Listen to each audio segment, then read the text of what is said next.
ప్రతి పేదవాడి ఇంటికి 200 యూనిట్లు ఈరోజు ఉచితంగా విద్యుత్తును సరఫరా చేస్తూ 50 లక్షల కుటుంబాలకు ఈనాడు ఇండ్లలో కూడా పేదవాడి కళ్ళల్లో పేదవాడి ఇంటిలో వెలుగులు చూడాలి, పేదవాడి కళ్ళల్లో సంతోషాన్ని చూడాలి అని ఈనాడు మనం 200 యూనిట్లు పేదవాళ్లకు ఉచితంగా ఇంట్లలో కరెంటు ఇస్తున్నాం. ఇదే కాదు, ఆడబిడ్డలు కట్టెల పొయ్యితో కష్టాలు పడుతున్నారు. ఆనాడు సోనియమ్మ మీకు దీపం పథకం ద్వారా గ్యాస్ పొయ్యి సిలిండర్ ఇవ్వడమే కాకుండా 400 రూపాయలకే సిలిండర్ ఇచ్చింది. కానీ కేసీఆర్ మోడీ గారు అధికారంలోకి వచ్చి 400 రూపాయల సిలిండర్ను 1200 రూపాయలు చేసింది. అందుకే 1200 రూపాయలతోనే ఆడబిడ్డలు కష్టపడుతున్నారని ఆలోచన చేసి మనం 500 రూపాయలకే సిలిండర్ ఇవ్వాలని ఈనాడు తెలంగాణ రాష్ట్రంలో 50 లక్షల కుటుంబాలకు ఆడబిడ్డలకు 500 రూపాయలకే సిలిండర్ ఇవాళ ఆడబిడ్డలకు ఇస్తున్న రాష్ట్రం ఏదైనా ఉందంటే అది తెలంగాణ రాష్ట్రం అని చెప్పి ఈ సందర్భంగా నేను గర్వంగా చెప్పదలుచుకున్నా. ఇదే కాదు, ఆర్టీసీ బస్సుల్లో ఆడబిడ్డలకు ఉచిత ప్రయాణం. ఆనాడు అమ్మగారి ఇంటికి పోవాలన్నా ఏదైనా ఆలయాన్ని సందర్శించుకోవాలన్నా ఆర్టీసీలో ఆడబిడ్డలకు టికెట్ కొనాల్సిన పరిస్థితి. ఈనాడు ఆ పరిస్థితి నుంచి విముక్తి కలిగించి రాష్ట్రం నలుమూలల ఎక్కడి నుంచి ఎక్కడికైనా ఆడబిడ్డలు ప్రయాణం చేయదలుచుకుంటే ఆర్టీసీ బస్సులో ఉచితంగా ప్రయాణం చేయొచ్చు. ఆడబిడ్డ ఎక్కడైనా ఆర్టీసీ బస్సుకు చెయ్యి అడ్డం పెడితే ఆడబిడ్డను ఎక్కించుకొని వాళ్ళ ఇంటి దగ్గర దించే బాధ్యత ఈనాడు మన ప్రభుత్వం తీసుకున్నది.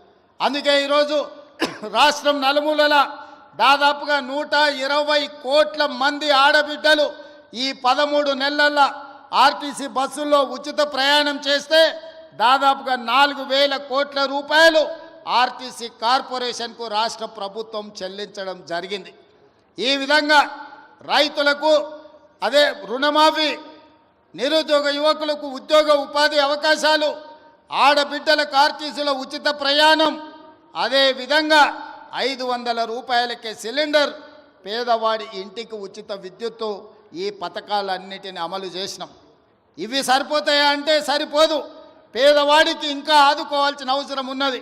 ఆ ఆలోచనతోనే గతంలో రైతు భరోసా 5,000 ఉంటే 10,000 రూపాయలు సంవత్సరానికి ఉంటే ఈసారి ఇంకా ధరలు పెరిగినాయని ఈనాడు రైతు భరోసా పథకం కింద ఎకరాకు 12,000 రూపాయలు సంవత్సరానికి ఇవ్వాలని ఈరోజు ఆ కార్యక్రమాన్ని ప్రారంభించినాం.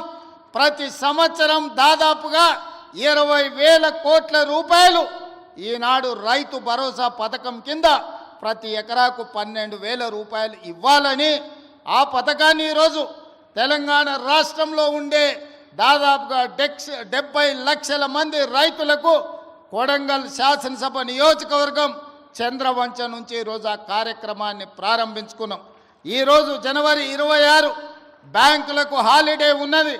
రాత్రి 12 గంటల తర్వాత ప్రతి రైతుకు, రాష్ట్రంలో ఉన్న వ్యవసాయ భూమి ఉన్న ప్రతి రైతుకు రాత్రి 12 గంటల తర్వాత ప్రతి ఎకరాకు 6,000 రూపాయలతోని మీ ఖాతాల్లో మీ నగదు టకీమని పడే విధంగా ఈరోజు కార్యక్రమాన్ని తీసుకున్నాం. ఇంత గొప్ప కార్యక్రమం, ఈ రాష్ట్రంలో ఉండే లక్షలాది మంది రైతాంగ కుటుంబాలను ఆదుకోవాలన్న కార్యక్రమం ఇవాళ కొడంగల్ శాసనసభ నియోజకవర్గం చంద్రవంచ గ్రామం నుంచి ప్రారంభించుకోవడం మనందరికీ సంతోషం. ఈరోజు రాష్ట్రం మొత్తం చంద్రవంచ వైపు చూస్తుంది అంటే రైతుల కళ్ళల్లో ఆనందం మనం ఈ వేదిక మీద నుంచి చూడాల్సిన అవసరం ఉన్నది. అదేవిధంగా పేదలు, నేను పాదయాత్ర చేసినప్పుడు సమ్మక్క సారలమ్మ జాతర నుంచి ములుగు నియోజకవర్గంలో పాదయాత్ర మొదలుపెట్టి ఆ రోజు ఖమ్మము, వరంగల్, ఆదిలాబాదు, అదేవిధంగా నిజామాబాదు, కరీంనగర్ ఈ ప్రాంతాలలో తిరుగుతున్నప్పుడు తండాలలో, గూడాలలో, మారుమూల పల్లెల్లో పేదోళ్ళు వచ్చిండ్రు. వాళ్ళందరూ అడిగినరు, సార్ భూమి ఉన్న వాళ్ళకే రైతు భరోసా ఇస్తున్నారు, భూమి ఉన్న వాళ్ళకే ఉచిత కరెంటు ఇస్తున్నారు, భూమి ఉన్న వాళ్ళకే అన్ని చేస్తున్నారు, భూమి లేని మాలాంటి పేదలను మీరు ఆదుకోవాల్సిన అవసరం ఉన్నది, మా కష్టాలు తీరవండి అని భూమి లేని పేదలు వచ్చి కలిసినారు. ఆలోచన చేసినాం, మంత్రివర్గంలో చర్చించినాం. అందుకే ఈనాడు భూమి లేని నిరుపేదలకు ఉపాధి హామీ పథకంలో పనిచేస్తున్న వాళ్లకు ఖచ్చితంగా సంవత్సరానికి 12,000 రూపాయలు ప్రతి కుటుంబానికి ఇవ్వాలని ఇందిరమ్మ ఆత్మీయ భరోసా కార్యక్రమాన్ని ఇవాళ చంద్రవంచలో ఈ గ్రామ పంచాయతీలో ప్రారంభించుకున్నాం. దాదాపుగా ఇందిరమ్మ ఆత్మీయ భరోసా కార్యక్రమం 10 లక్షల కుటుంబాలకు మేలు జరగబోతుంది. ఇవాళ భూమి లేని నిరుపేదలను, ముఖ్యంగా దళితులను, గిరిజనులను, ఆదివాసులను, బలహీన వర్గాలను ఆదుకోవడానికి పథకం తీసుకొచ్చినాం. వాళ్ళ ఖాతాలో కూడా సంవత్సరానికి 12,000 రూపాయలు వేయబోతున్నాం. వాళ్ళ నగదు కూడా రాత్రి 12 గంటల తర్వాత బదిలీ కాబోతున్నదని చెప్పి నేను ఈ సందర్భంగా తెలియజేయదలుచుకున్నా. అదేవిధంగా ఇందిరమ్మ ఇండ్లు, పేదవాళ్ళకి ఇందిరమ్మ ఇల్లు అనగానే డాక్టర్ వైఎస్ రాజశేఖర రెడ్డి గుర్తొస్తాడు. ఆనాడు 2004 నుంచి 2014 వరకు ప్రతి పేదవాడికి ఇల్లు లేని ప్రతి వాడికి ఇల్లు కట్టుకోవడానికి ఆనాడు ఇందిరమ్మ ఇండ్లు ఇచ్చినాం. 2004 నుంచి 2009 వరకు, 2009 నుంచి 2014 వరకు నేను గురునాథ్ రెడ్డి గారు ఎమ్మెల్యేలు ఉన్నప్పుడు ఈ నియోజకవర్గంలోనే రాష్ట్రంలో అత్యధికంగా తెలంగాణ రాష్ట్రంలో ఇందిరమ్మ ఇండ్లు తీసుకున్న నియోజకవర్గం ఉందంటే దాదాపుగా 36,000 ఇండ్లు ఈ నియోజకవర్గంలో మేమిద్దరం ఆనాడు పేదలకు ఇప్పించినాం. చంద్రశేఖరరావు కడుపు